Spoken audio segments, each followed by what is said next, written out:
हाँ दोस्तों, आज हम बात करने वाले हैं कक्षा 7 के 10.5 प्रश्नावली की। इससे पहले की वीडियोज़ में हम 10.1, 2, 3, 4 के बारे में पढ़ चुके हैं। सर्वप्रथम हमने 10.1 में समांतर रेखाओं के बारे में रचना, 10.2, 10.3 और 10.4 के अंदर हमने त्रिभुज निर्माण की रचना सीखी थी।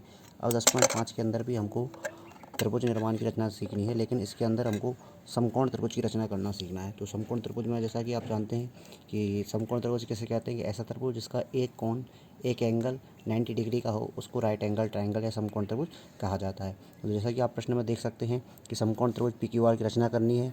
उसके अंदर एक एंगल है क्यू, वो 90 डिग्री दिया हुआ है। क्यू आर की वैल्यू 8 सेंटीमीटर है एंड पी आर की वैल्यू 10 सेंटीमीटर है। तो देखिए अपन इसकी रचना स्टार्ट करते हैं। हाँ तो देखिए, मैं प्रश्नानुसार क्यू आर बराबर 8 सेंटीमीटर की सर्वप्रथम रेखा खींचता हूँ। सबसे पहले आप इसमें कच्चा चित्र बना सकते हैं। देखिए, जैसे हम क्यू आर बराबर 8 सेंटीमीटर की रेखा लेते हैं, इसका नाम दे दिया मैंने क्यू आर। देखिए, हम क्यू आर बराबर 8 सेंटीमीटर की रेखा खींचते हैं। अब बिंदु क्यू पर हमको 90 डिग्री का कोण बनाना, तो 90 डिग्री का कोण बिल्कुल सीधा होगा, तो बिंदु क्यू पर 90 डिग्री का कोण हो गया। और पी आर बराबर, तो बिंदु पी यहाँ पर हो सकता है, तो बिंदु पी बराबर क्या, तो पी आर कितना होगा, 10 सेंटीमीटर की रेखा हो गई। ठीक है, अब हमको ये ऐसे तरीके से हमको इस चित्र का निर्माण करना है। देखिए, अगर आपको दिया हो तो पाइथागोरस प्रमेय भी रखती है समकोण त्रिभुज में इस भुजा का मान भी निकालना जा सकता है। कर्ण का वर्ग माइनस आधार का वर्ग से हम इसमें लंब का वर्ग भी निकाल सकते हैं, लेकिन यहाँ पे सिर्फ रचना की बात ही हुई है, तो हमको ज़्यादा करने की आवश्यकता नहीं है। तो सर्वप्रथम देखिए, क्यू आर बराबर 8 सेंटीमीटर का रेखाखंड खींचते हैं।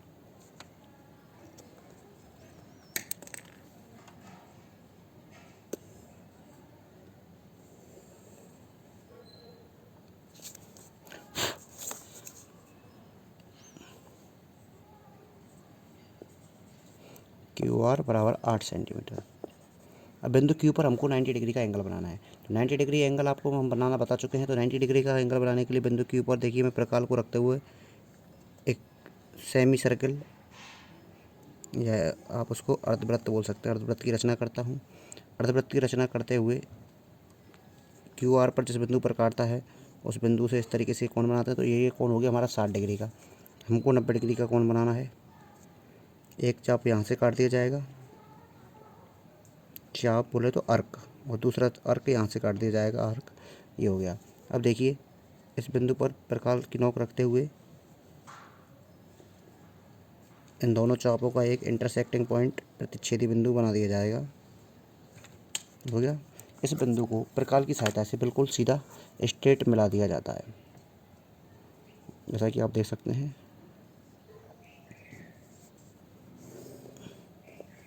मिला दिया जाता है। ठीक है, ये हो गया हमारा 90 डिग्री का हमको एंगल प्राप्त हो गया, 90 डिग्री का हमको कोण प्राप्त हुआ। अब 90 डिग्री के कोण के पश्चात देखिए, पी आर बराबर 10 सेंटीमीटर है। तो आर हमारी इस बिंदु पर है, हमको पी आर लेना, तो प्रकाल में आप 10 सेंटीमीटर का चाप ले सकते हैं। देखिए, 10 सेंटीमीटर का चाप लेने के लिए प्रकाल को थोड़ा सा बड़ा करना पड़ेगा। ये देखिए, मेरा 10 सेंटीमीटर का चाप हो गया। बिंदु आर पर इसको रखते हुए इस प्रकार इस पर भी प्रतिच्छेदी बिंदु मिला दिया।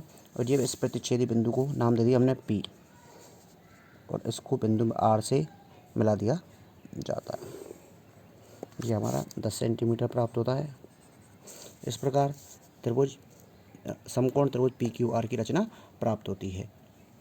ठीक, अब बात करते हैं प्रश्न नंबर 2 की। जैसा कि आप देख सकते हैं, एक समकोण त्रिभुज की रचना करनी है जिसका कर्ण 6 सेंटीमीटर है और पाद 4 सेंटीमीटर लंबा है। तो पाद का मतलब क्या होगा, इसका आधार हो सकता है और लंबी हो सकता है। तो construct a right angle triangle whose hypotenuse, hypotenuse का मतलब कर्ण, और कर्ण 6 सेंटीमीटर लंबा है and one of the legs is 4 centimetre. तो उसकी जो लेग है वो कितनी है, 4 सेंटीमीटर की है। तो देखिए, हम इसका एक कच्चा चित्र या रफ डायग्राम बनाने का प्रयास करें, तो कह रहा है समकोण पाद 4 सेंटीमीटर लंबा है। जैसे कि मैं इसका पाद ले लूँ, इसका मैंने पाद ले लिया, तो ये कितना हो गया हमारा, 4 सेंटीमीटर लंबा हो गया। इसका नाम दे दिया मैंने ए बी। और वो कह रहा है कि इसका कर्ण 6 सेंटीमीटर लंबा है। तो ये भुजा हो गई ऐसी, ये तो अपन का लंब हो जाएगी। और कर्ण ये कितना लंबा है, 4 सेंटीमीटर। और ये कितना होगा, क्योंकि 90 डिग्री का कोण है, तो समकोण त्रिभुज है, तो 90 डिग्री का एंगल हमारा हो गया। तो सर्वप्रथम देखिए हम प्रकाल की सहायता से, स्केल की सहायता से 4 सेंटीमीटर का रेखाखंड खींचते हैं।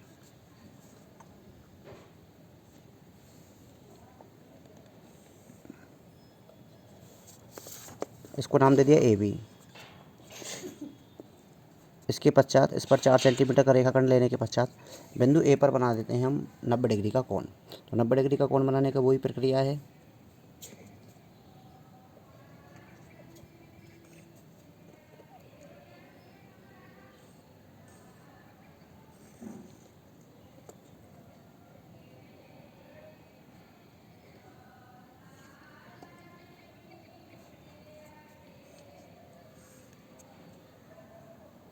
यहाँ पर रखते हुए इसको इंटरसेक्ट कर देते हैं और इसको मिला दिया जाता है।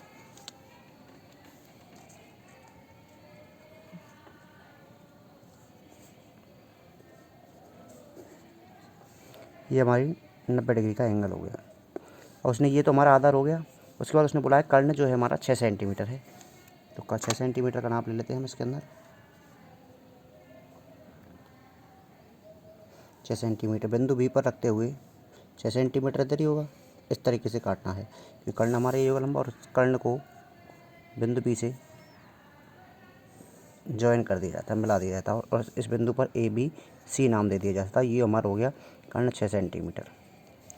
देखिए इस प्रकार समकोण त्रिभुज प्राप्त होता है जिसका हाइपोटेनस 6 सेंटीमीटर है और उसका जो पाद है वो 4 सेंटीमीटर है। अगर मैं इसकी बात करूँ, अब देखिए अब एक पाइथागोरस प्रमेय हमने सभी ने पढ़ी हुई है। तो पाइथागोरस प्रमेय का होता है कि कर्ण का जो वर्ग होता है वो आधार का वर्ग प्लस लंब का वर्ग, इसका मतलब हाइपोटेनस का वर्ग is equal to base plus perpendicular का वर्ग। तो इसमें देखिए हाइपोटेनस क्या है हमारा BC है, तो 6 का वर्ग इज इक्वल टू ये बेस कितना है 4 सेंटीमीटर है और लंब नहीं है हमारे पास, इसको मैंने AC मान लिया। इसकी वैल्यू भी आप निकाल सकते हो, आप डायरेक्ट स्केल से नाप सकते हो, लेकिन किसी प्रश्न में अगर दे दिया जाए डायरेक्ट निकालिए तो इसका वैल्यू कितनी होगी 36। ये किसकी हो गई, इसकी वैल्यू कितनी हो गई 16 प्लस का AC स्क्वायर, देन कितना होगा 36 माइनस का 16 is equal to AC square. तो AC square is equal to आता है हमारा 9। देन AC की वैल्यू कितनी आ जाती है हमारी, ये हो गया 36 माइनस 60 हो गया 20, कितना हो गया। तो AC की अगर वैल्यू निकालें तो हम AC की वैल्यू हो जाती है हमारी √20, ठीक है। और √20 को हम ऐसे भी लिख सकते हैं 4 × 5, तो इसको अंडर के अंदर 4 × 5 इसको लिख सकते हैं अपन। तो 4 × 5 इसको लिखते हैं, तो देखिए इसको 4 को जब बाहर निकालते हैं तो 2√5, इसका मतलब इसकी वैल्यू 2√5 हो सकती है, 2√5 सेंटीमीटर, जो आपको ज्ञात करना नहीं है लेकिन बता दिया गया है, ठीक है। बात करते हैं प्रश्न नंबर 3 की।